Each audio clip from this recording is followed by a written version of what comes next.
Asia में कोयले खिलाफ एहतजाज ॾींहुं 2025 जे सिलसिले में Pakistan fisher folk forum PFF पारां मिलजेटी इब्राहिम हैदरी में वरी एहतजाजी रैली कढी वई। हीउ एहतजाज एशिया जे 7 मुल्कनि जे 70 शहरनि ऐं इलाइक़नि में थींदड़ एहतजाज जो हिसो हो, जंहिंमें कोयले खिलाफ ख़ात्मे ऐं तवानाई में मुनसिफ़ानी तब्दीली जो मुतालबो कयो वियो। मिलजेटी इब्राहिम हैदरी में माहिगीर बिरादरी जे वॾे अंग में माण्हुनि शिरकत कई ऐं कोयले जी फेज़ डाउन सां गॾु इन मां पैदा थींदड़ माहौलियाती ऐं मौसमियाती नुक़साननि खे घटाइण लाइ फौरी क़दम खणण जो मुतालबो कयो।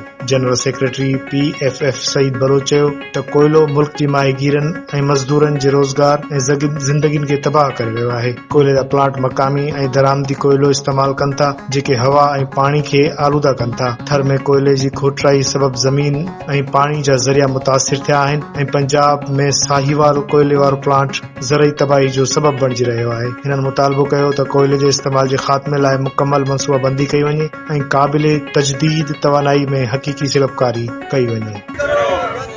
कोयले से बिजली बनाना बंद करो, बंद करो। कोयले से बिजली बनाना बंद करो, बंद करो।